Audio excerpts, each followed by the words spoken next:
So I just got done installing a worn winch on my 2013 Ford Expedition.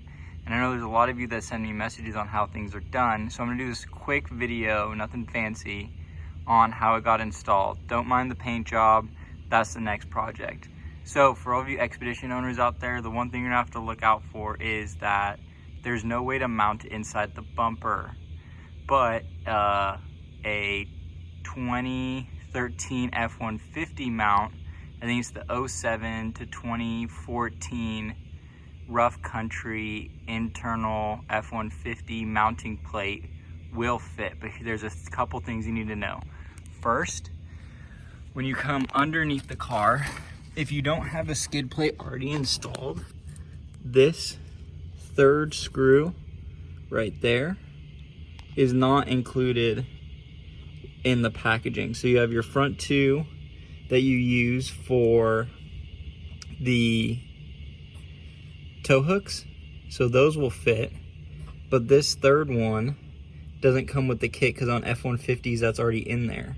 So basically you either need to get an RCI skid plate or you're gonna have to get a bolt and then a U-nut to fit through this cutout in the frame. See, there's the U-nut right there, and then that's where that bolt goes on to.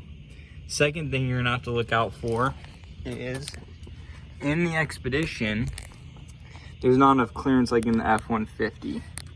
So what we had to do is we had to loosen this bumper bar right here, this metal beam that connects here. We had to loosen those 3 bolts on both sides, leave this front part loose, pull the plastic out. I'd have someone else hold it. I got underneath, then I held it up, he bolted everything down. Once we got the metal winch plate in, bolted down, then we tightened these bolts back around it because this gap is only off by like a 1/16. So it's not that big of a deal, but if you don't do that order, the holes won't line up. Another thing is on the F-150, besides that this Expedition has, are these radiator lines.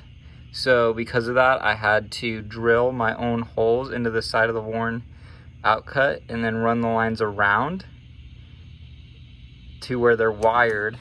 And then I had to just run the 2 lines out the back behind the radiator hoses and then up into the engine bay. Another thing is there's a metal bar down there, so when you have to put this front skid plate on, or this front plate, the bolts that come from worn aren't long enough. So I believe these are I don't remember what they are. I'll post it down in the description of what you have to get for these. And then when you cut this hole, I'm gonna have to sand this later, but you have to sand this, and this is the metal piece, that right there is the metal piece, and this has to get sanded down after you cut the plastic out. So this is just mounted through the plastic into the back metal of the rough country plate.